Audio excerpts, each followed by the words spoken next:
Señoras y señores, buenas las tengan, les doy la bienvenida a un nuevo episodio de Presunto Podcast. Mi nombre es Andrés Páramo y sigo en reemplazo de Sara Trejos, quien continúa en su cuesta de vacacionar por el mundo. Saludos a Sara, nos haces mucha falta, te queremos, vuelve pronto.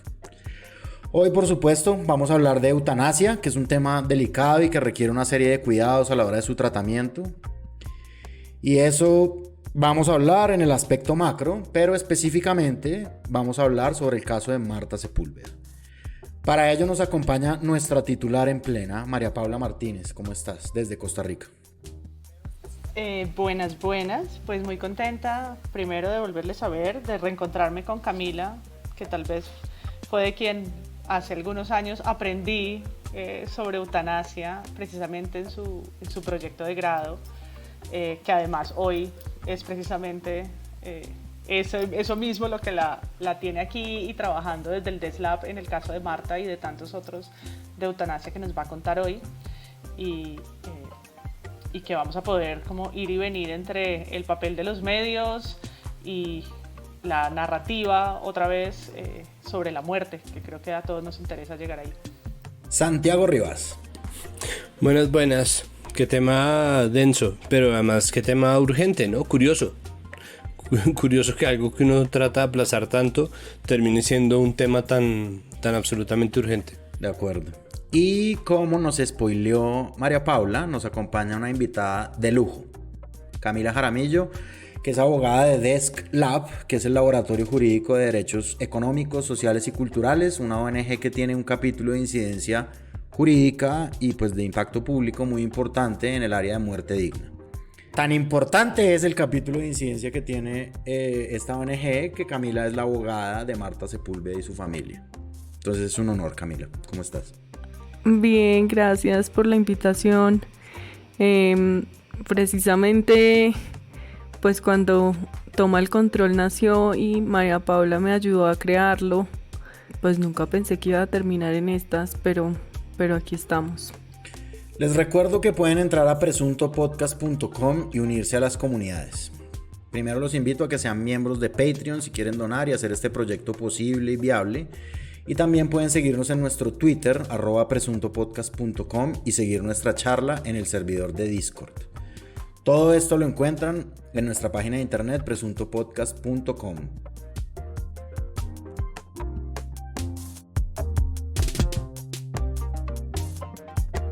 La eutanasia de la colombiana Marta Sepúlveda, de 51 años, que estaba programada para este domingo a las 7:30 de la mañana, fue cancelada, según informó el Instituto Colombiano del Dolor, el centro clínico donde la mujer iba a realizarse el procedimiento de muerte digna. Según un grupo de médicos especialistas que revisaron el caso por segunda vez, la paciente no cumple con el criterio de terminalidad de su vida mediante la eutanasia. Marta iba a ser la primera persona en recibir el procedimiento en Colombia sin tener una enfermedad terminal. El hecho de que Marta muestre una condición física aceptable en la entrevista publicada hizo que muchos cuestionaran la validez de la solicitud. Bueno, pues yo creo que aprovechando a nuestra invitada, estaría muy bien que nos cuente este engorroso tema jurídico, digamos, de la eutanasia en Colombia, que Colombia es un país pionero en esto en Latinoamérica. Y pues digamos que todo nació un poco por una sentencia de la Corte Constitucional de magistrado ponente Carlos Gaviria, en la que moduló la interpretación de un delito que es el homicidio por piedad. Y pues desde ahí más o menos qué ha pasado, así como abuelo de pájaro, Camila.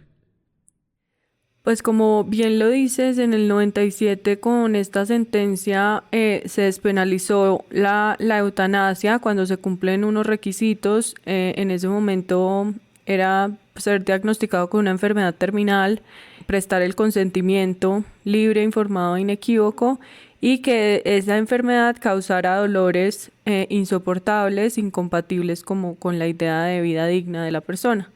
Y pues a partir de esos requisitos, la Corte dijo que se podía practicar la eutanasia en Colombia. Eso fue pues tal vez un asunto como de suerte, porque lo cierto es que cuando esta demanda fue interpuesta por un ciudadano, este ciudadano lo que quería era aumentar la pena del homicidio por piedad y le salió todo mal. Entonces, pues lo que hubo fue un periodo del 97 al 2015 sin ningún tipo de regulación. Y ahí es cuando llega el caso del papá de Matador, porque entonces se solicitan la eutanasia del sistema de salud, pero el sistema de salud no tenía cómo pues proceder en el sentido de que sí, pues no estás cometiendo un delito, pero pues cómo te lo garantizo, o sea, no me has dicho cuál es el trámite, cuál es la solicitud, obviamente esto por la obvia omisión de la rama legislativa de este país. Entonces ahí es cuando la Corte le ordena al Ministerio de Salud reglamentarlo de manera administrativa, porque lo que dice es, bueno, la falta de ley tramitada en el Congreso pues no se puede convertir en una barrera de acceso para un derecho que ya dijimos es fundamental. Entonces pues estamos aquí frente a un derecho que es fundamental, que está relacionado con el derecho a la vida digna y con la dignidad humana. Tenemos un derecho de creación judicial en su mayoría y un derecho que es emergente en el sentido de que todavía se está consolidando en el ordenamiento jurídico y que cambia, ¿no? Entonces en el 2015 se expide una resolución, luego se empiezan a reglamentar los documentos de voluntad anticipada, que aquí hago una cuña muy importante, firmar un documento y diligenciarlo y formalizarlo si eso es una opción para ustedes, o sea, si la eutanasia es una opción para ustedes en el futuro, bueno, tener ese documento para que la familia pueda hacer uso de él si es necesario. Entonces tenemos esta reglamentación administrativa y bueno, el derecho sigue avanzando, ¿no? Entonces se empiezan a practicar eutanasias en el marco del sistema de salud, empezamos a tener un registro, ese registro nos dice que desde 2015 hasta hoy se han practicado más de 155 eutanasias legales en el marco del sistema de salud, que no son muchas, pero que nos evidencian que sí hay un ejercicio pues del derecho. Y lo que ocurre es que en julio de este año la Corte falla sobre el tema de la enfermedad en estado terminal. Entonces, en el marco de ese fallo, de la publicación del comunicado de prensa y de la leguleyada de si esa publicación es o no vinculante, nosotros llevamos casos en TESCLAP y entre esos había llegado un caso, pero creo que me estoy adelantando, entonces no sé si tienen alguna otra duda sobre la regulación. O sea, en realidad hay un mito de que como no existe una ley, entonces no es legal. Y aquí, pues yo sí quiero ser muy clara en que esa ley es deseable, pero no es necesaria. O sea, igual que con el aborto, el hecho de que no exista una ley no significa que las mujeres no puedan acceder al aborto en Colombia. Entonces hay que como que, y tampoco significa que la ley va a eliminar barreras, porque es que también está esa creencia de que apenas haya ley, entonces todo va a ser perfecto, y eso en la realidad pues no funciona. Entonces sí es deseable el proyecto de ley, o sea, cada vez que se presenta pues nosotros hacemos fuerza para que pase, pero lo cierto es que pues no pasan nunca y se caen en el segundo debate. Entonces pues por ahora tenemos una jurisprudencia y tenemos un reglamento que funciona, unas veces mejores que otras, pero funciona. Entonces, pues en el marco de eso es que nosotros hacemos como lo que llamamos, ponemos los derechos humanos en acción, y es que hacemos presión ciudadana al Ministerio de Salud para que reglamente, hacemos litigio, llevamos casos, asesoramos a las personas, tenemos cursos sobre muerte digna y bueno, eso es en lo que andamos ahora con respecto a la muerte digna. Pero me llama la atención que hablas de 155 casos en 6 años, pues que eso es como de a 25 por año, o sea, 2 al mes, y quisiera saber por qué no son tan públicos esos casos, o incluso el DESLAC, si ustedes ayudan a que eso tenga más visibilidad. En este caso específico me refiero a la mediática, o cómo han sido en esos otros casos que tú conoces. Pues mira, principalmente porque con el requisito de enfermedad en estado terminal, lo que pasa es que las personas están muy enfermas. Entonces, pues tampoco es que la intervención mediática sea deseable en ese momento, pues porque la persona está cansada, está completamente, pues casi que agonizando. La mayoría de casos de eutanasia en Colombia son de cáncer, porque es una enfermedad en la que se puede como predecir esta terminalidad. La terminalidad se refiere a un pronóstico fatal próximo de 6 meses, que los médicos tratan de hacerlo como científico, pero la realidad es que nadie puede predecir a alguien cuándo se va a morir. Entonces, lo que dice la Corte en la última sentencia es que es una barrera desproporcionada para la persona. Pero las personas no hacen esto público porque compartir la muerte no es algo que nos guste. O sea, nos han enseñado a que la muerte es privada y entre más escondida mejor. Y yo creo que eso también tiene que ver como con esta reflexión de que antes los partos y las muertes ocurrían en la casa y ahora ocurren en un lugar donde tratamos de ni siquiera ver si la persona murió o no, y ese cuerpo lo desaparecen y después te entregan una caja. Es muy raro como esa relación que tenemos ahora como con el momento de morir, más allá de si sea una muerte violenta o no, pues las personas no quieren verla, o sea, como que, pues sí, porque te confrontas con el hecho de que tú vas a ser esa persona algún día. Entonces, pues, la verdad a la gente no le interesa compartir ni hacer visible el hecho de que van a morir. Pues eso es como lo que en mi opinión es lo que pasa. También es que nosotros hemos llevado a medios 2 casos, el de Yolanda Chaparro a mitad de año, como en junio. Yolanda Chaparro tiene 71 años, una larga historia de luchas políticas y reivindicaciones sociales y una enfermedad terminal que la devastó por dentro. Luego de una tortuosa espera de 13 meses, por fin este viernes recibirá la eutanasia y anestesiará para siempre los dolores de su cuerpo. ¿Está tranquila? Perfectamente, alegre, porque ya no voy a estar así, atrapada en un cuerpo que no sirve. Y este caso de Marta, porque a nosotros desde ESCLAP pues nos parece muy importante crear como estas, como ustedes dicen, narrativas de lo que significa tomar la decisión de morir y de lo que implica hacer el ejercicio de derechos, o sea, de informarte sobre tus derechos y tomar una decisión. Pero pues ha sido todo un complique llevar estos casos a medios, porque pues asumo que vamos a hablar de eso, pero es como las diferentes opiniones que existen de, pues, tú ver un reportaje de 10 minutos sobre una persona que se va a morir en una semana. Pero para nosotros es fundamental hacer esa pedagogía. Y no porque queramos convencer a la gente de algo, o sea, yo no quiero convencer a la gente de que acceda a la eutanasia. Yo lo que quiero es que la gente sepa que tiene esa opción y que está bien y que no están cometiendo un pecado y que es legal y que el sistema de salud lo va a garantizar de manera gratuita. La gente no quiere verse enfrentada a la muerte, o sea, y creo que eso pasa en toda la región, no, pues en Occidente, ¿no? Es como la forma en la que nos relacionamos con el hecho de que vamos a morir. Yo quisiera entender qué le falta a los medios, qué es aquello de lo que carecemos en las salas de redacción para entender este problema, porque cuando se habla de esto todavía tras de una jurisprudencia tan clara y siendo la Corte un personaje tan habitual también en las salas de redacción, no somos capaces de hablar de esto. ¿Tiene algo que ver el lobby? ¿Hay alguna mano detrás de eso? ¿Hay alguna conspiración? ¿Es simplemente que de verdad es un tema complejo con el que los periodistas no estamos habituados a tratar? Pues mira, por ejemplo, nosotros tenemos en este momento una demanda de suicidio médicamente asistido en la Corte para despenalizar el suicidio médicamente asistido. Le hablé a muchos periodistas y me dijeron muy interesante, pero no, esperemos porque no hablemos de esto, como así que suicidio. Otros medios me dijeron que si abordaban la palabra suicidio podían estar incentivando a la gente a morirse.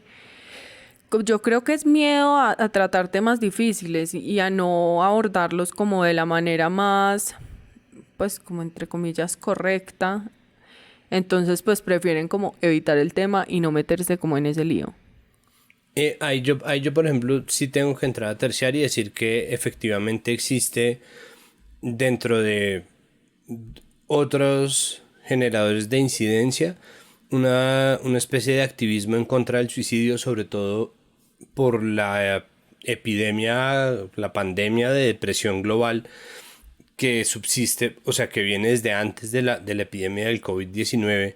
Y realmente cuando uno trabaja en radio, y cuando nosotros estábamos haciendo Dos y Punto, que era un programa de entretenimiento light, cada vez que se hablaba, por ejemplo, el suicidio del cantante de Linkin Park o el de Chris Cornell. El de Chris Cornell, ¿no? Como cuando existía, entonces existía una serie de cosas que efectivamente hacen que sea muy difícil de tratar el tema.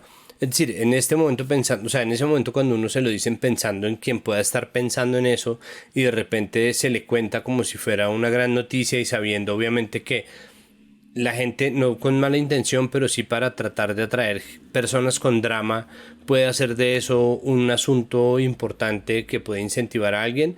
Uno piensa, bueno, pucha, hasta sí, pero ahora hablando sobre este otro tema, sobre la otra cara de la muerte, se vuelve una situación mucho más compleja. Pero sí es verdad que uno le dicen, de hecho uno no puede decir se suicidó, si uno tiene que decir se murió. Y si después aparece el tema, entonces uno dice por mano propia o pasó esta vaina, pero eso tiene que quedar casi que secundario. Y cada vez que se trata una nota de suicidio, uno tiene que entregar líneas de atención y decir, mire, si usted está pensando en suicidio, no, hay que hacer como un disclaimer completo. No en absoluto para contradecir a Camila ni para decir que lo que está diciendo Camila esté mal, simplemente para que se entiendan las capas que están atravesando o de las que está compuesta esta problemática, que es, pucha, es que es lo más pues perdón, para irnos ya a una cosa de filosofía, pues es que es lo que le da sentido a la existencia, ¿no? Finalmente nosotros hemos hecho todo lo que hemos hecho porque sabemos que nos vamos a morir en algún momento, entonces pues es un tema heavy, ¿no? La mortalidad.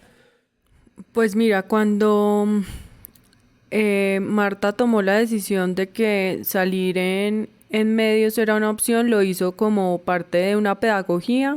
O sea, ella lo entendió como, sí, pues yo voy a ser la primera paciente no terminal en acceder a la eutanasia, pues esto es una noticia que hay que compartir. O sea, se hizo pues como desde ese enfoque, también pensando...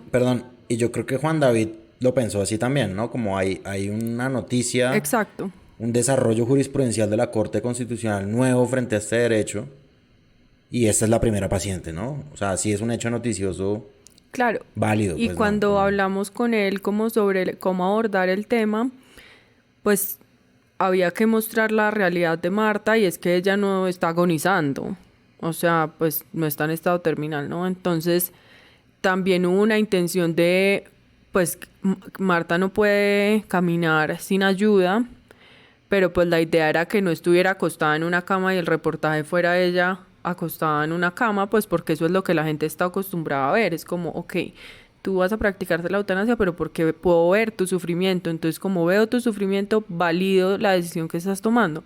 Pero si yo lo que veo es una persona comiendo empanada y cerveza, pues entonces, ¿cómo así que tú te quieres morir? No estoy entendiendo. Pero pues nada, o sea, la decisión ella la tomó consciente. Nosotros calculamos que iba a haber un impacto, como cuando cada vez que salimos en medios como con un tema de eutanasia o de muerte digna. Y el reportaje se hizo, yo viajé a Medellín, todo súper bien, ella se sintió cómoda, pero la otra cara del tema, aparte de ella ser una persona con una enfermedad no terminal, fue el tema de la religión.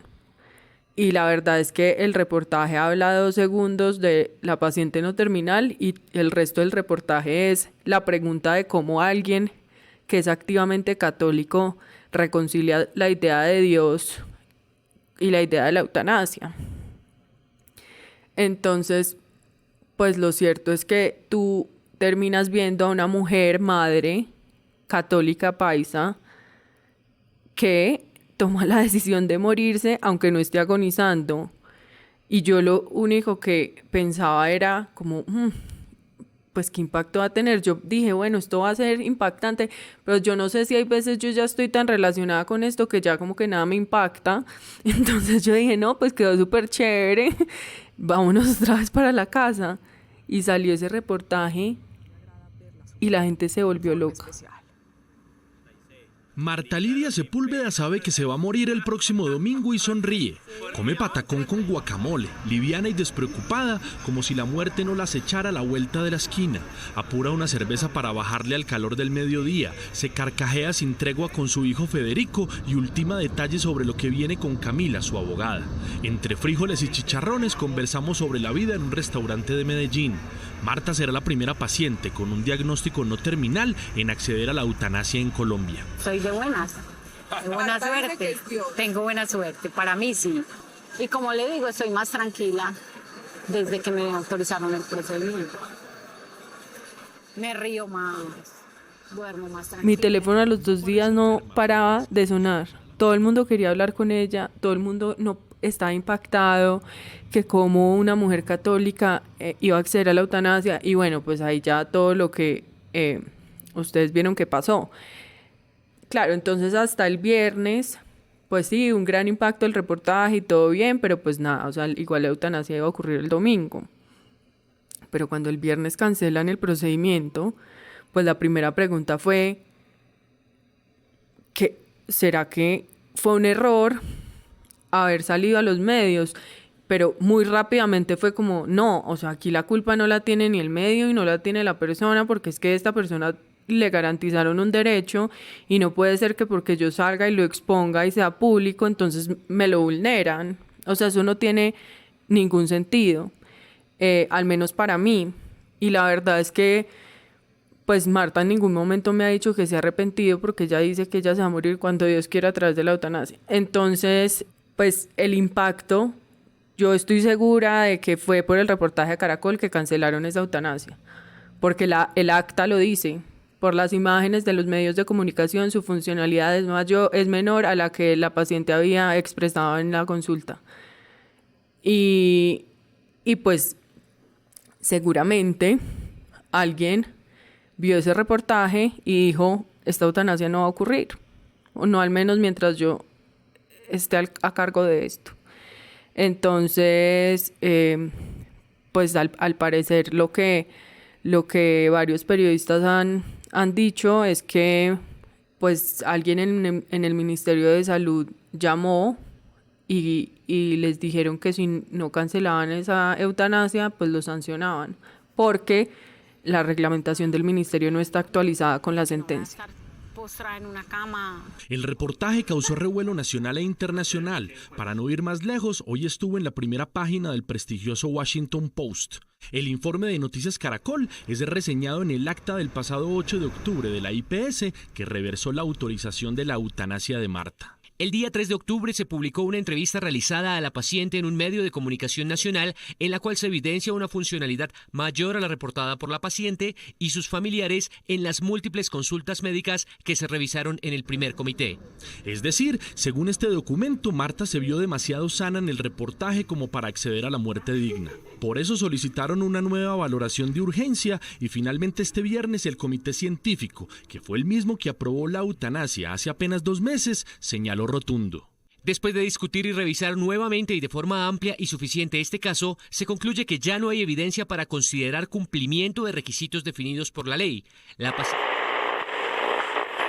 Catalina, también hubo respuesta del Ministerio de Salud sobre esta decisión de la IPS Incodol de suspender el procedimiento de la eutanasia a la señora Marta Sepúlveda. Juanita. Por eso vamos a hacer contacto, Juan David, también con Nicole Buitragua a esta hora. ¿Y qué es lo que dice el Ministerio de Salud, Nicole?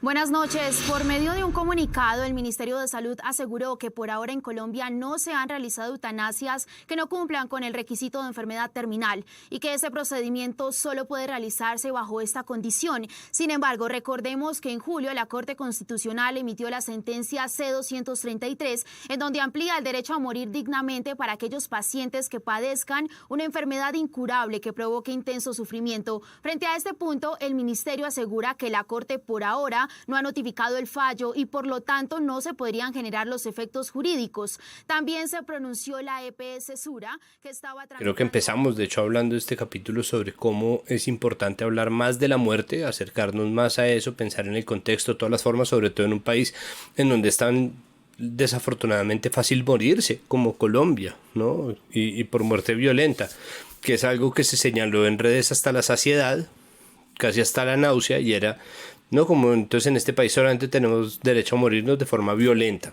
No podemos morirnos en paz, tranquilos, sonrientes, mirando de frente, sino tiene que ser todo en medio de la angustia y tiene que ser un sufrimiento, y es de verdad, tiene que tener mucho de nuestra educación católica, pero además tiene que tener mucho de la ira de quienes están perdiendo el control, y eso en gran parte sí tiene que ver con no solamente nuestra educación católica, sino con nuestra institución católica. Lo que es demente es que se configura un círculo vicioso, porque sí, necesitamos más historias de esta, pero no hay espacio, como bien lo decía Camila, en las salas de redacción, para contar más historias sobre la muerte, para contar más historias sobre suicidio asistido, para incluso hacer un desglose de términos claro entre muerte digna, muerte voluntaria, eutanasia, suicidio asistido, no, de suicidio médicamente asistido, todo lo que está alrededor de la idea de decidir morirse y de tener control sobre la muerte. Y creo que ese vacío es lo que configura que casi no haya historias, y que de hecho no es la primera vez que oigo decir a alguien que la nota de Juan David Laverde era empalagosa. Yo creo que esa era la mejor forma de contarlo. Es decir, es que es un caramelo muy amargo, ¿no? Entonces más vale, para seguir la metáfora, cubrirlo con mucho arequipe, como para que sea como pastilla de gatos, que la gente se la pueda tragar así. Entonces yo creo que parte de la idea era intencionalmente, yo estoy aquí interpretando, Juan David, por favor, perdóneme, precisamente hacer énfasis en la alegría, no en la alegría de morir, sino en la alegría de tener control sobre la propia vida, en la alegría de irse en paz, la tranquilidad. No es la euforia de sino pensar como, bueno, he tomado esta decisión, estoy tranquila con eso, y es hora de irse y voy a descansar por fin. Que nos remite también a un cliché gigantesco de las salas de velación, que es, no, pero menos mal descansó, ¿no? Que eso es una cosa que nosotros estamos diciendo todo el tiempo, como, no, es que, hombre, se murió la abuela, menos mal descansó. Pero en este punto, cuando existe la voluntad o cuando existe la posibilidad, es raro, porque en las redes tenemos muy perdido ese lado de la discusión, de ese lado del discurso, que está todavía condenando algo que para muchos de nosotros es tan obvio como que alguien debería poder decidir sobre su vida y sobre su muerte como parte de su vida. Quiero decir que yo reconozco en Caracol el cubrimiento de la nota y hacerlo en un medio además masivo y de alto impacto, pues porque, de nuevo, la intención es normalizar las historias sobre la muerte digna. Pero cuando hablamos de derechos y derechos fundamentales y nos vamos a cubrirlo, y lo mismo pasa con el aborto, a mí me hace mucho ruido, y es que cuando estamos hablando de derechos, es decir, de lo público, y nos vamos a contarlo desde la moral cristiana y desde los preceptos religiosos, es muy complejo, porque entonces, claro, para endulzarlo, porque es un tema difícil, entonces estamos hablando del alma de Dios a las 5 semanas de gestación, ¿no? Y pues yo creo que esos temas se tienen que quedar en el aspecto de lo público, en el aspecto de los derechos, en la jurisprudencia, y no tan conectados con eso. Yo entiendo que, por supuesto, cuando hablamos de derechos no podemos desconocer el contexto cultural en el que se dan. Entonces, pues si estamos hablando de Colombia, o si estamos hablando de Turquía, o si estamos hablando de Afganistán, pues no podemos desconocer en qué medida las creencias y demás pues atraviesan a las personas que son sujetos de esos derechos. Pero me parece que cuando es la única lupa, ¿no? El reflector que lo atraviesa todo es el pecado y los preceptos, y si la tranquilidad no es la tranquilidad del procedimiento, sino la tranquilidad moral, ¿no? Pero hay culpa o no hay culpa, ¿no? Y el énfasis en eso, pues creo que le hace daño a un debate, de nuevo, como de lo legal y de los derechos, que debería empezar a desprenderse de todo eso.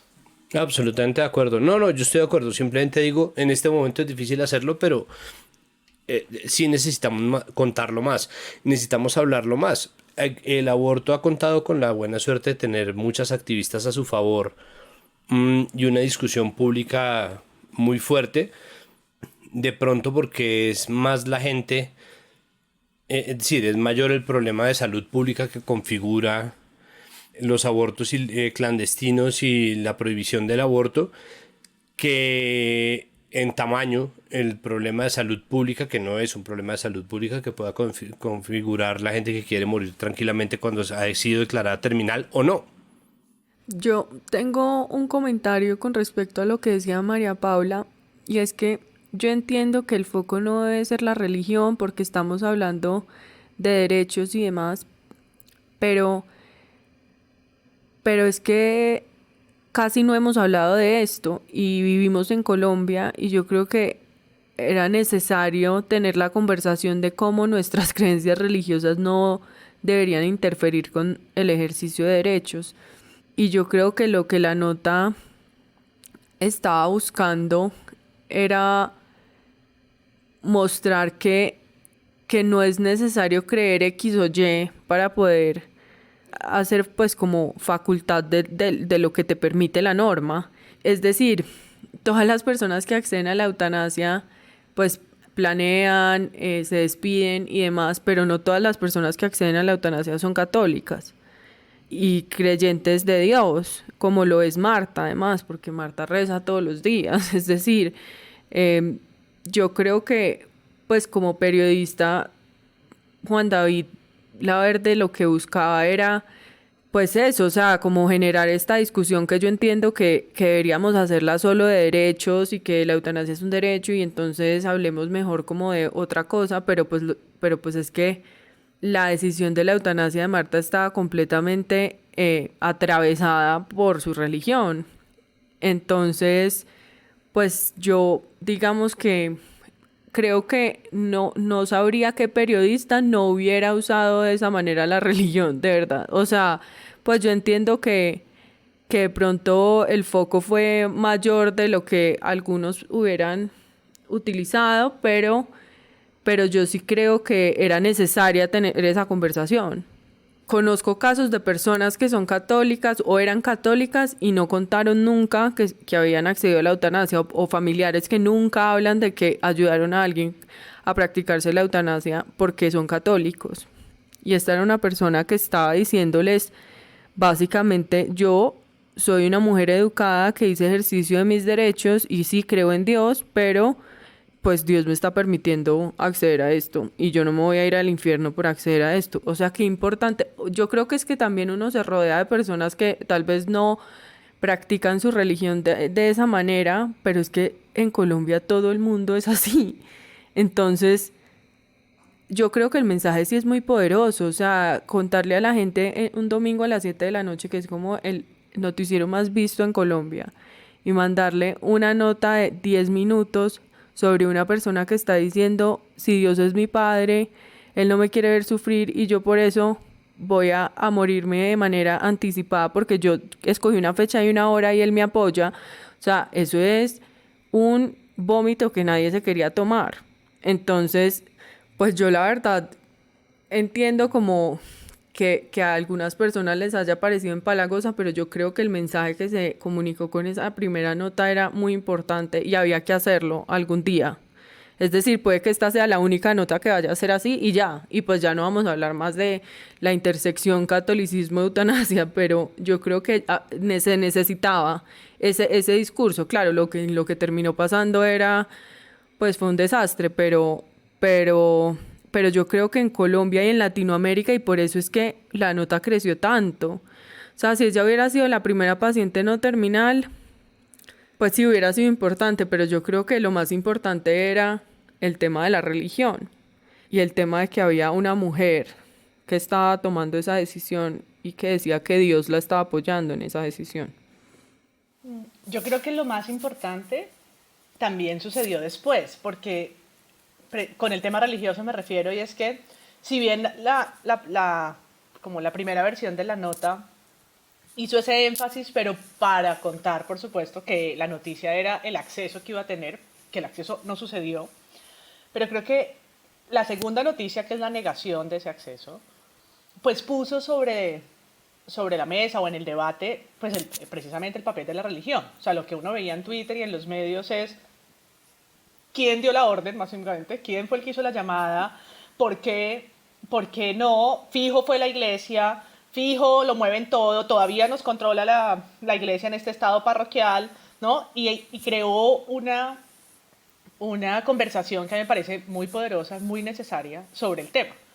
Como yo decía, claro, estamos ya no concentrado solo en lo inconstitucional que es esa decisión, ¿no? Y que todo el mundo está dejando un poco que el tiempo le dé la razón o les dé la razón, es decir, que esto van a ser unas trabas para que probablemente, y ahora tú nos contarás cómo lo ven ustedes, pero para que probablemente Marta pueda acceder, y lo va a hacer después de un alegato y después de un tiempo que no va a ser sino más tortuosa la cosa administrativamente y demás, tanto para la familia de Marta, para ella, como para quienes la han acompañado en el proceso, para que finalmente se dé, pues porque en principio tenían razón de haberle concedido esto, pero en la mitad, pues ya no nos estamos agarrando los pelos sobre si sí lo merece o si no, sino por qué y quiénes inmiscuyeron y tuvieron el poder de frenar algo que ya se había aprobado, ¿no? Que yo creo que es lo más valioso porque es el reclamo ciudadano de quienes pueden decidir sobre lo que supuestamente nos ganamos en derecho. Yo creo que la nota de Juan David tiene una cosa muy poderosa, y es que sacó la conversación de un eje católico en la medida en que lo sacó del eje del sufrimiento y lo llevó a otra cosa. Entonces, sobre todo viendo la nota de él, creo que se vuelve muy revictimizante, o especialmente revictimizante, la idea de que no podría haber contado su historia porque eso fue lo que desencadenó la decisión, ¿no? Y eso yo lo digo, y eso yo creo que lo dice gente que no está pensando necesariamente en callar a los medios, sino de una forma pragmática en lograr que se llegue al objetivo, es decir, que se llegue al punto B. Entonces es gente que tiene lo mismo que quienes estamos de acuerdo con que se publique la historia, que está pensando como es que esta señora tendría que haber recibido su eutanasia tranquilamente, y los medios resultaron siendo un obstáculo. ¿Por qué no esperar un rato para publicarlo? Yo creo que no, sí, yo creo que es sumamente revictimizante, sin querer, con las mejores intenciones del mundo, pero pretender que alguien no pueda contar su historia cuando además estamos hablando de cosa fallada, ¿no? Cuando estamos hablando de una jurisprudencia que ya existe, cuando estamos hablando de un pronunciamiento de la Corte que ya se dio, de algo que ya es así legalmente en Colombia, de un derecho de la gente, pues es muy loco, porque nosotros no podemos, por el bien de doña Marta, impulsar la narrativa de que uno no puede hablar del cumplimiento de sus derechos, ¿no? Entonces no hablemos del paro, porque es que los van a reventar a palo. Entonces no hablemos de lo que sea. No hablemos de lo que sea, exacto, no hablemos de cualquier vaina, porque entonces nos volvemos el no de papaya porque le roban el celular, pero de los derechos fundamentales, que es peor. ¿Ustedes qué opinan y esto como que es breve, o sea, el enfoque, digamos, de la nota, pues bueno, pero el contraste con opiniones de los jerarcas de la Iglesia Católica? Como si eso todavía es una cosa que se debe hacer, como no, contrastemos entonces con Monseñor no sé qué, o en realidad eso podría omitirse y ya. Su historia, contada por este noticiero el domingo pasado, volvió a poner la eutanasia en la primera plana de la conversación nacional y de varios países de América Latina que replicaron el reportaje. La Conferencia Episcopal Colombiana se pronunció al respecto, le pidió a todos los católicos una cadena de oración por Marta y hasta regañó a la prensa. La muerte no puede ser la respuesta terapéutica al dolor y al sufrimiento en ningún caso. Marta, la invito a reflexionar serenamente sobre su decisión. Ojalá, si las circunstancias se lo permiten, lejos del acoso de los medios de comunicación... Ay, yo no sé qué pensar sobre eso. Porque pues yo entiendo que ellos son la autoridad y son una fuente, como esto de... Pero yo creo que ya el periodismo ha superado como esto de la imparcialidad y lo de mostremos todas las caras de la moneda. No, pues no mostremos todas las caras de nada. O sea, aquí lo que hay es un derecho que hay que garantizar, y el cura puede decir misa y la verdad es que no debería interferir. A mí lo que me parece es que hay veces esas declaraciones también nos ponen a conversar sobre otras cosas. Entonces hay veces perderse esa declaración puede evitar una conversación importante. Mejor dicho, yo lo que creo es como depende del rol del periodista. Si usted puede poner esa declaración, pero usted después debería complementar con que ellos no son una fuente de derecho y que pues ellos pueden decir lo que quieran y pues simplemente como medio estamos mostrando lo que esta persona está diciendo. A mí lo que me parece complicado es cuando validan la opinión de alguien que se la está imponiendo a alguien. y la desinformación que eso puede generar.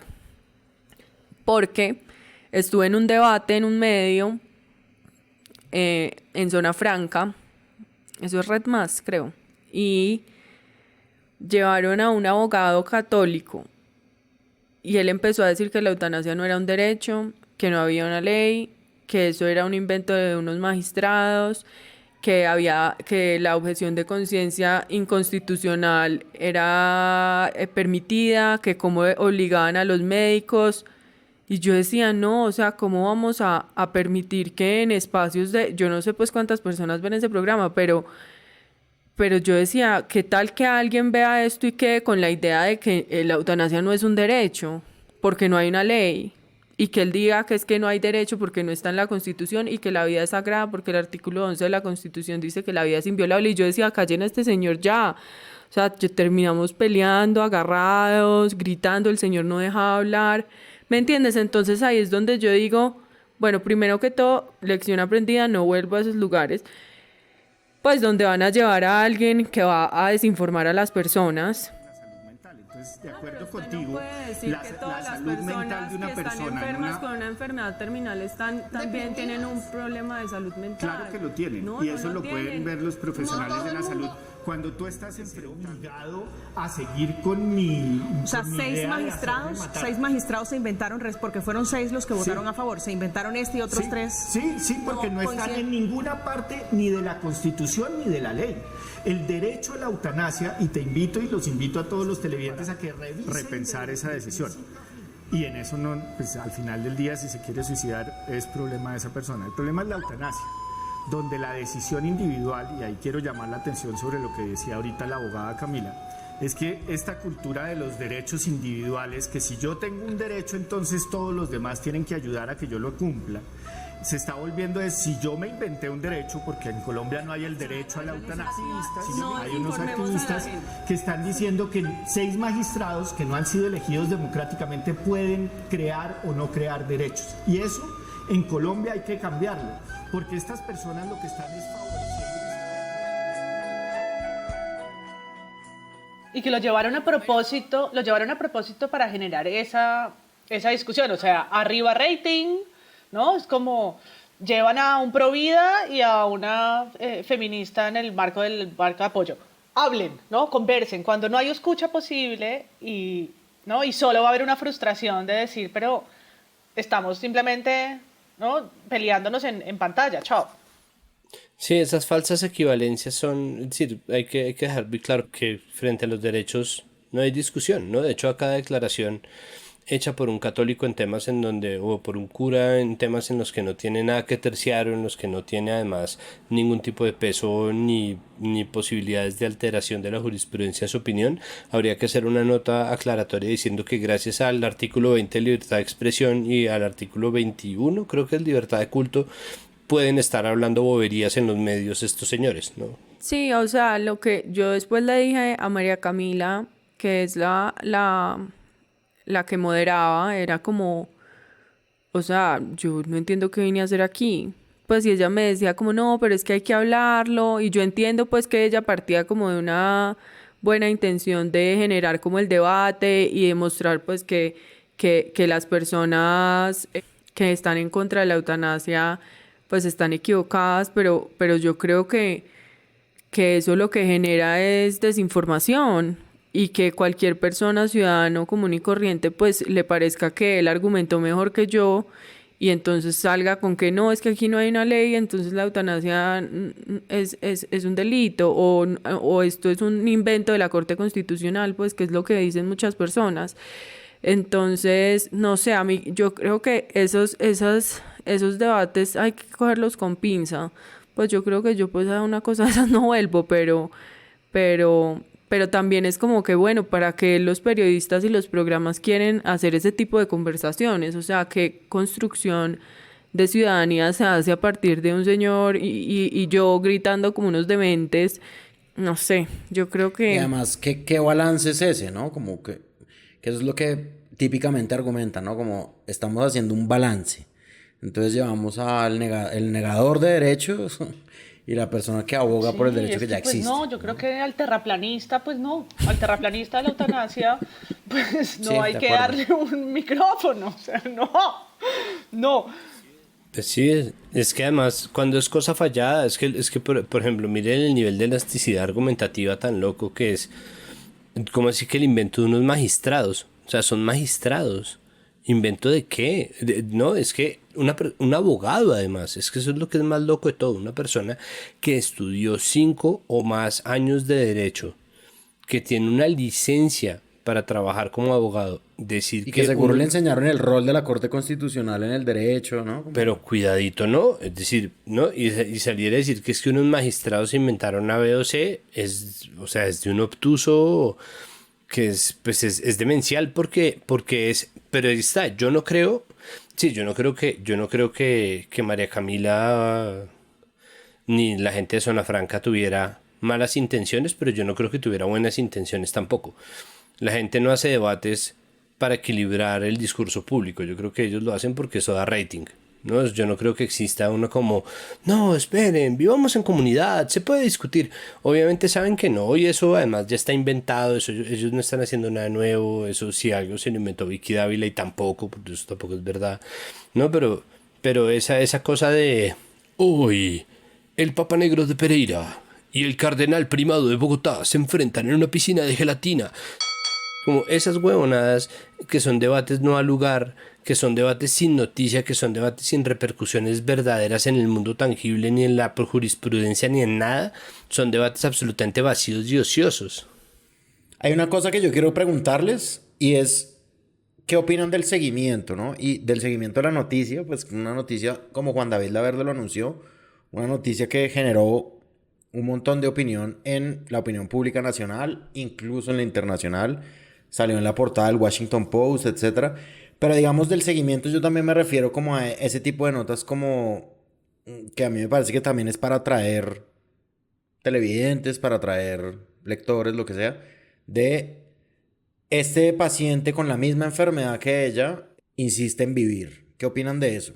Porque me parece un tema pues profundo también de enfoque periodístico. Yo diría que a propósito de lo que hice ahorita mientras grabábamos, que era entrar a CNN a revisar, yo creo que la cancelación lo volvió noticia internacional, ¿no? Porque cuando apareció en las portadas fue, ¿no?, polémica, cancelación de paciente, sí.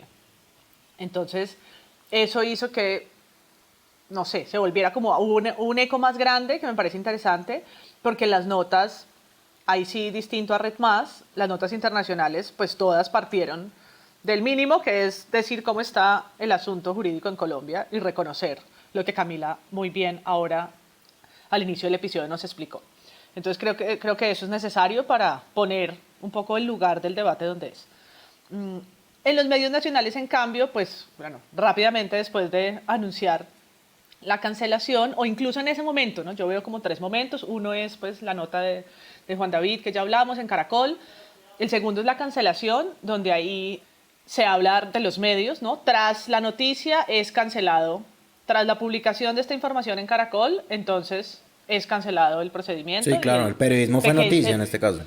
Sí, exacto. Entonces el pequeño debate alrededor de si se debe o no hacer este tipo de cubrimientos, que ya lo hablamos. Y luego entonces el buscar otras historias, ¿no? Saben en las salas de redacción que esto es un tema que van a retomar en unas semanas cuando como todo el rollo jurídico empiece a solucionarse. Entonces empezaron a buscar esas otras, la fórmula como básica, busque otro paciente, ¿no? Busque otra mujer, busque otros casos, como para seguir hilando de ahí, aprovechando la atención que tienen de las audiencias. Entonces aparece el caso, yo olvido su nombre, seguramente Camila lo tiene más en la mente, del hombre con la misma enfermedad, porque este hombre con ELA descartó la eutanasia, que fue diagnosticado hace 5 años, y sus imágenes, lo hablábamos ahora, ¿no? La imagen de él, pues es un paciente que se ve muy mal, que está en su cama postrado, inmóvil, con muy sí. poca movilidad, ¿no? Es toda esta otra, ¿no? La otra imagen, completamente opuesta a la nota sobre Marta, y algo que apareció en Twitter una y otra vez, y en Presunto lo comentamos, que era la pregunta, ¿no? ¿Por qué, no solamente la historia, sino por qué este paciente con la misma enfermedad, voy a leerla puntual para no cometer un error, pero voy a ponerlo por aquí, ¿dónde está? ¿Por qué este hombre con la misma enfermedad de Malta Sepúlveda descartó la eutanasia?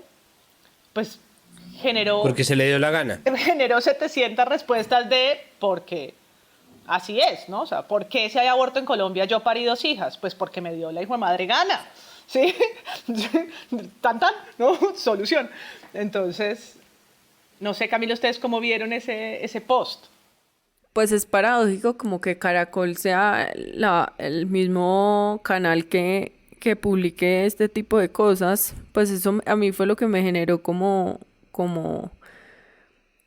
que curiosidad, como pues el medio para que va a hacerse esas preguntas tan bobas, porque pues es como bien lo decías, pues porque le dio la gana de vivir, porque tiene el derecho a vivir, o sea, y es que hay una visión muy capacitista de la muerte digna, y es como qué cuerpos pueden acceder y qué cuerpos no pueden acceder, y es como a partir de la valoración de lo que yo hago que considero que es digno, entiendo que Marta no debería poder acceder, pero tal vez si nos dicen que esta persona accedió, entonces de pronto esta persona sí nos parece porque es que no se puede mover, entonces a mí yo ya creo que, y es como poner en duda la decisión de Marta, ¿no? Entonces vemos a alguien más deteriorado, vemos a alguien con menor movilidad. Yo es que no vi solo vi el titular, yo la verdad no me metí, entonces no sé bien como que cuál es el desarrollo, pero lo que da a entender es que hay personas peores que Marta que no quieren morir. Entonces básicamente es pues ¿por qué Marta quiere morirse si hay gente peor que ella? Y pone en duda este tema de la subjetividad de lo que significa el dolor y el sufrimiento como en la reglamentación del derecho a morir dignamente, y es que cada persona hace una valoración subjetiva de lo que considera digno, y en ese sentido plantear la duda o poner la pregunta de ¿por qué esta persona que está peor que Marta no quiere morir? Es como quien dice ¿por qué Marta está tomando esta decisión si ella está muy bien, como la vimos en Caracol? Porque es que ¿no la ves sonriendo? Porque es que, claro, entonces es como si una persona se está riendo, no se puede morir. Si una mujer es madre, ¿cómo va a dejar al hijo, no? Porque muchas personas también han dicho, ay, pero ¿cómo va a dejar al hijo solo? Y es como, bueno, no, pues porque es que la vida de las mujeres no es solo la maternidad. Pero bueno, en fin, yo creo que poner es como un falso dilema entre quién se puede morir y quién no, y la verdad es que cada persona debería poder decidir. Cuando pudo acceder al mejor sistema de salud, cuando tuvo acceso a los mejores servicios, cuando tuvo el acompañamiento del sistema de salud, pues el Estado debería garantizarle eso. Pero pues igual, no sé, me contaron que esta mañana en Caracol Radio estaban hablando como en el marco del derecho a morir dignamente de una señora que hace milagros y cura personas con parálisis, y yo decía, pero ¿y esto pues por qué es tan importante? Una monja que hace milagros. Entonces pues... No lo cuentes porque mañana le van a hacer una nota, o sea, va a ir a Red Más, Vicky le va a entrevistar, ay, no. La monja milagrosa de Ela. No. Sí, básicamente que es como, ay, y ¿por qué si esta señora tiene la cura para el ELA, por qué mejor no va y que curen a Marta con un milagro? No sé, o sea, como que todo es muy ridículo, y yo creo que el abordaje, pues claro, nace de la necesidad de generar más contenido con respecto a esta noticia que les dio rating, ¿no? Es como, bueno, no dejemos esto morir, no lo dejemos morir porque es que ya dentro de poquito nos van a dar más noticias y no podemos perder como el contexto de lo que estamos. Entonces, pues, como te digo, pues yo no lo revisé bien, pero no me sorprendió tampoco. Me lo mandaron como, ¿viste lo que puso Caracol? Y yo no me esperaba otra cosa, la verdad. Pues es como, pues eso hacen los medios que los periodistas tienen que publicar 800 notas diarias, o sea, van y buscan a alguien, o sea, a que diga cualquier cosa y que dé clics, o sea, como que no, a mí no me sorprendió, pero pues sí quedé como, Pues claro, porque entonces eso lo que lleva a pensar a ciertas personas es, ay, pero si ella está tan bien, ¿por qué se quiere morir? Porque eso es lo que aparecía en redes sociales. Y que además que lo loco es, esa es la justificación de la IPS en un párrafo. ¿Por qué se quiere morir si está tan bien? La vimos comiendo chicharrón y frijoles. Porque se quiere morir si está tan bien, ¿no? O sea, es como un refuerzo. Igual de ahí eso. hay un tema que me gustaría, Camila, que nos dijeras, y es algo de lo que para nosotros no es claro y que en redes no lo fue, es saber quién es o quién fue el que obstruyó finalmente este procedimiento, porque todo el mundo empezó a hablar de la Iglesia Católica, todo el mundo empezó a hablar del lobby, de los camanduleros y que Incodol había sido cooptada. Entonces ahí, ¿qué ocurre? Es decir, políticamente, ¿qué tiene que pasar? Políticamente, ¿quiénes están envueltos en que esto no se esté pudiendo hacer? Que se le haya cancelado a doña Marta su eutanasia. Y para añadirle a la pregunta de Santiago, ¿qué viene? Pues mira, y lo primero es que los medios de comunicación no han investigado eso. Es una buena pregunta, pues, que yo no entiendo si les interesa tanto el caso de Marta, porque no han ido a preguntar y a investigar bien qué fue lo que pasó. Pues por mucho que yo sea la abogada y esté en contacto, pues yo tampoco tengo acceso como a las fuentes y a estas personas superpoderosas, pero lo que varios periodistas han dicho, entre ellos Pascual Gaviria, María Jimena Duzán, Vanessa de la Torre, es que el Ministerio de Salud ejerció una presión directa con una amenaza de sanción a Incodol. Y básicamente les dijeron, si ustedes practican esa eutanasia, yo les cierro el chuzo. Entonces, pues ningún medio ha investigado eso. Creo que también es muy difícil pues encontrar una persona dentro del ministerio que acepte que eso fue así, o que alguien de Incodol diga que fue así, porque le han preguntado a los voceros de Incodol si hubo presiones externas y ellos dicen que no. Al menos el gerente, en una conversación en Blue Radio, cuando le preguntaron, ¿usted recibió alguna comunicación del Ministerio de Salud impidiéndole como practicar este procedimiento? Y él dijo, comunicación no. Y entonces el periodista le dijo, si comunicación no, entonces ¿qué sí? Y él como, no recibí nada. Y como que ahí quedó como la duda. Yo lo que creo es que Marta es víctima de un abuso de poder y de una puja entre la Corte y el Ministerio sobre un tema que al Ministerio no le interesa regular. Y no le interesa regular porque pues la eutanasia, como bien sabemos, es una práctica de un derecho que al partido de gobierno pues no le genera ninguna gracia. Entonces, pues de ellos sale este comunicado de prensa, sabemos que los fallos son vinculantes y ellos dicen no, vamos a esperar hasta que salga la sentencia, y ya salió la sentencia y todavía no han modificado el reglamento, y nosotros desde ESCLAP hacemos una presión con los recursos que tenemos, y hemos interpuesto desacatos por incumplimiento al ministerio, y la última resolución sabemos que salió por un desacato que nosotros interpusimos en la Corte Constitucional, pero pues es que con el ministerio no, o sea, no es posible que siempre tenga que ser así, porque es que nos toca es siempre a las malas, es decir, hasta que no los obliga un juez no lo hacen. Entonces, pues eso es lo que hay detrás, es decir, Incodol yo creo que sí sabía que esta era una paciente que no era terminal, y sabía que la nueva reglamentación permitía la eutanasia para personas con enfermedades graves e incurables, pero que el reportaje de Caracol hizo visible ese evento y que hubo presiones externas para el procedimiento, porque es que Incodol es esta clínica que ha prestado eutanasias, practicado eutanasias en Medellín, y ha practicado 1/3 de las eutanasias en Medellín. Ellos no son objetores de conciencia, ellos saben cuál es la ruta, o sea, todo fue sin barreras, fue perfecto, ¿no? Yo estaba feliz, estábamos felices, todos estábamos impactados con el servicio de Incodol, y pues obviamente termina en este desastre. Claro, si tú tienes a la Autoridad Nacional de Salud diciéndote que si practicas una eutanasia te sancionan, pues pones a la IPS en una situación muy complicada.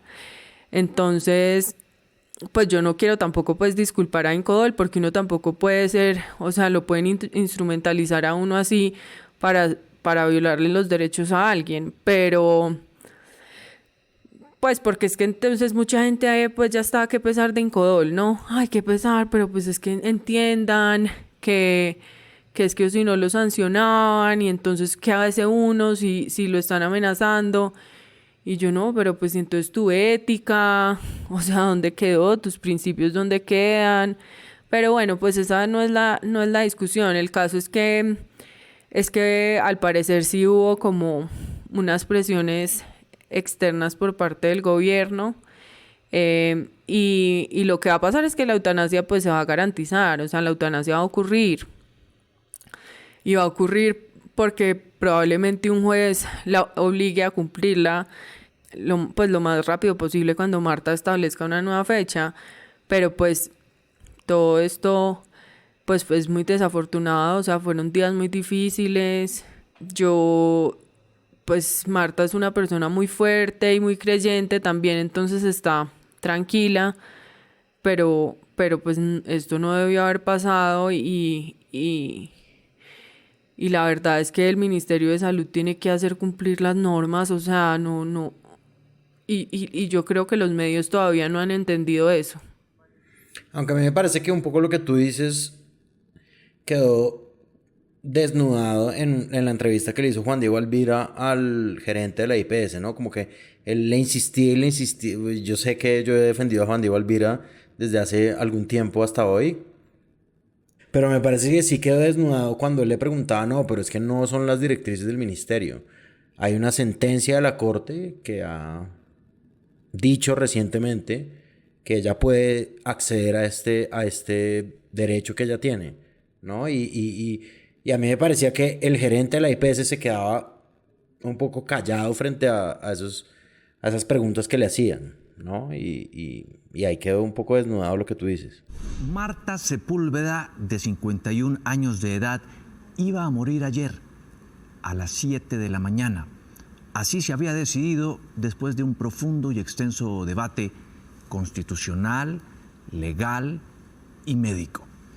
Pero la clínica que había avalado el procedimiento de la eutanasia cambió de opinión unas horas antes del procedimiento, luego del reportaje que salió aquí en Noticias Caracol con Marta.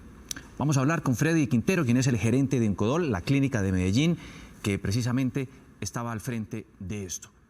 Señor Quintero, digamos que yo quiero morir.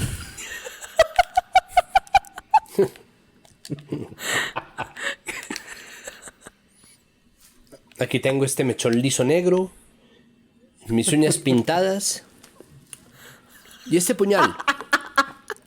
Digamos que este puñal es la Corte Constitucional.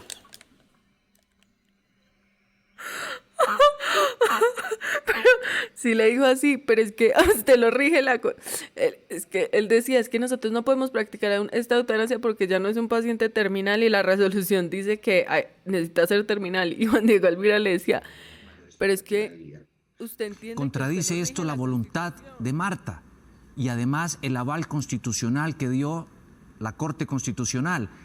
¿Qué responde usted a eso? La actual norma que rige 71. Entendemos que hay una sentencia, pero esa sentencia no se ha salido el fallo completo. Nosotros nos regimos, como menciono, por parte de las normas emitidas por el Ministerio, y él es el que avala el cumplimiento de las mismas y a los cuales debemos dar respuesta al cumplimiento de ellas. Señor Quintero, pero eso también contradice la sentencia T832 de 2003 y los autos 022 de 2013, 155 de 2013 y 521 de 2016 que dicen lo contrario a eso que usted está diciendo, y es que no es necesario que sean notificadas las partes después de la sentencia, sino que también es válido el comunicado que haga la Corte Constitucional luego de la decisión adoptada. Se está contradiciendo y está contradiciendo esta jurisprudencia. Nosotros debemos acatar las normas que nos dicta el Ministerio. Ahí hay una diferencia señor Quintero, que tiene pero es que por encima del ministerio está la Corte Constitucional. Y pues nada, el tema es que aquí, como les decía, el sistema de salud está compuesto por PowerPoints y lineamientos. Entonces ellos, como el lineamiento les llega directo del Ministerio de Salud, pues una sentencia puede decir misa, y en una IPS te van a decir que es que la PowerPoint del ministerio te dice otra cosa, y que hasta que no les cambien la norma directa, pues ellos no van a hacer nada. Pues, lo cual es falso, porque pues Incodol se iba a practicar la eutanasia si esto no hubiera sido público. O sea...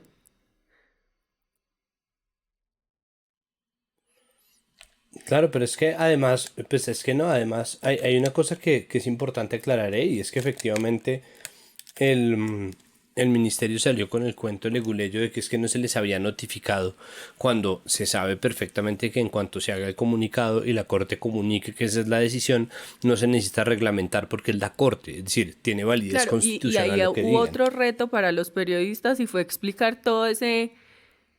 Entonces, el ministerio diciendo que ellos no cambiaban hasta la notificación, y entonces investigue si eso era verdad o no, y empezaron a llamar a medio planeta, y el que dice que sí hay que notificar y el que dice que no, y entonces sacando autos y sentencias cuando en la oficina jurídica del ministerio saben que eso es falso. O sea... Entonces también fue como que a mí eso de la nota de Caracol fue lo que me pareció como chuequito de ese tal vez fue como el especial del sábado en la noche, y fue cuando dijeron es que al ministerio no le han notificado los fallos, y entonces lo que vimos el lunes en radio era al menos los que oí fue Juan Carlos Vélez y Néstor Morales diciendo, pero muy difícil para el ministerio modificar si no conocen la sentencia. Y entonces ya el victimario mayor fue la Corte Constitucional por no publicar el fallo de manera inmediata, lo cual yo creo que es otro problema que tenemos, y es que pues esos comunicados de prensa sí muy vinculantes y lo que sea, pero pues es bueno que publiquen el texto completo rápido, pero pues es que de julio acá... De acuerdo, sí, de acuerdo. Estábamos sin sentencia, yo me metía a buscar todos los días en la página a ver si ya salía, no salía. Entonces pues no, todo es muy desafortunado, y pues la gran víctima de todo es Marta. Es Marta, sí. Y que la Corte se acostumbró a publicar comunicados, ¿no? Desde hace muchísimo tiempo, además. Que eso también... Yo creo que por eso reglamentaron eso de los comunicados vinculantes. No, pero igual lo de Luis Carlos y Néstor Morales va para ver que los defensores de oficio no están solamente en la abogacía, ¿no? Eso sí es... No, es una respuesta automática, y es de verdad demencial que tengamos tan poquita claridad acerca del mecanismo, porque yo entiendo las complejidades del tema de la muerte, pero el tema jurídico es algo que ha pasado una y otra vez, pues no en vano usted lo está diciendo. La Corte se acostumbraba a lanzar comunicados, todos esos comunicados son vinculantes, ya ahí está, ¿me entiende? Como hay una regla clara al respecto y nadie tendría por qué estar siquiera arrojando dudas acerca de eso.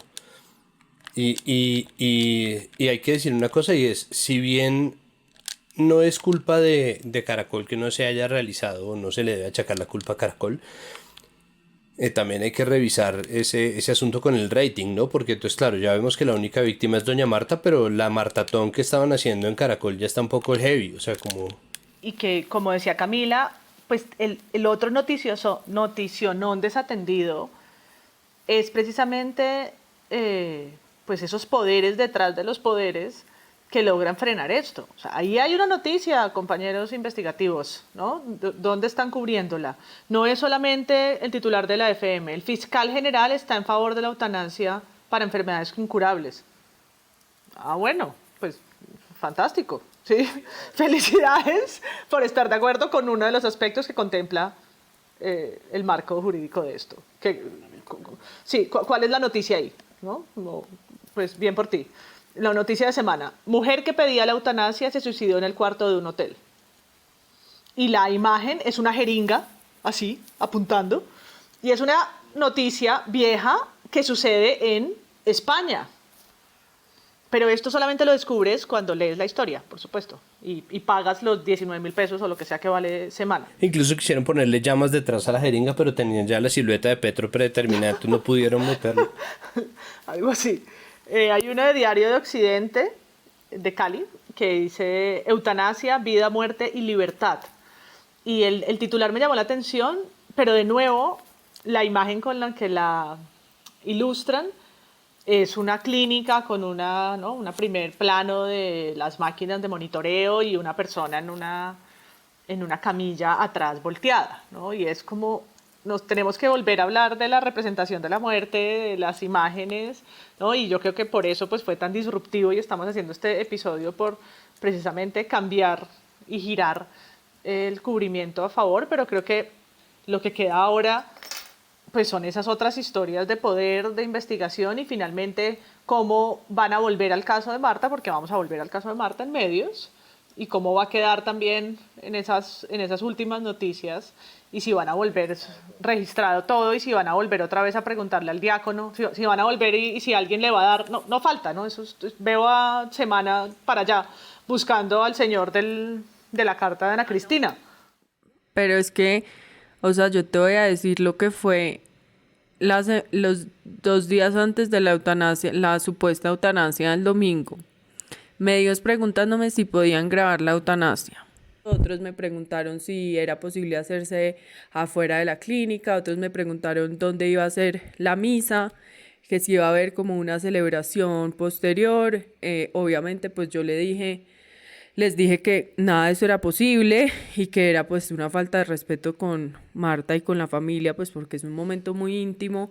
Me preguntaron que si sabía quién era la persona que iba a practicar el procedimiento para hacerle una entrevista a la persona que iba a practicar el procedimiento y yo, o sea, eso también pone en riesgo a los profesionales, ¿no? Y yo creo que eso es importante porque las personas que ayudan y asisten a las personas a morir son producto de manera interna de muchos reproches morales por sus compañeros de trabajo y demás. Entonces yo fui muy enfática con los periodistas como por favor no individualicen ni la clínica ni las personas que la están ayudando a ella, porque eso puede poner en peligro pues como la integridad de estas personas. O sea, a mí durante toda la semana me escribieron muchas personas a decirme que leyera la Biblia, que tenían la cura para la ELA, de agua termal. Yo como, no, pues ni idea, no, que si por favor le podía mandar a Marta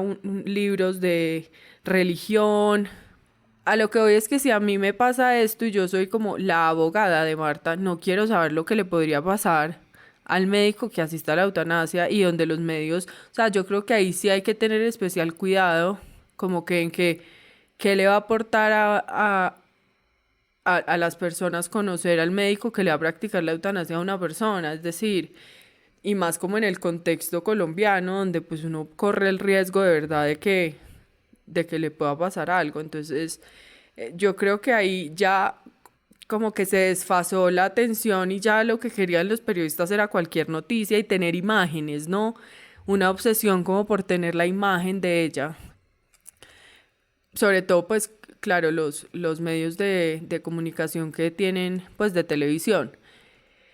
Entonces, el tema es que cuando se retrata como la muerte digna, como decía María Paula, siempre son estas imágenes de las 2 manos de las personas mayores así, como acompañando a la persona a morir, o el hospital, o la clínica, y los tubos, y la cama de hospital.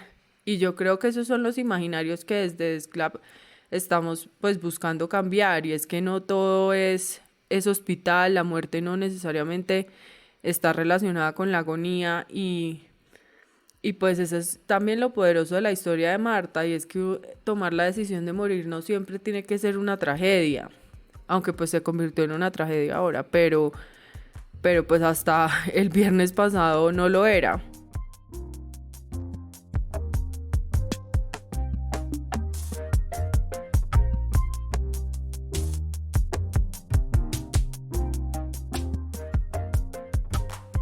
Presunto Podcast es un proyecto de Sillón Studios. La producción es de Sara Trejos, el análisis de hoy es de Santiago Rivas, María Paula Martínez y Andrés Páramo.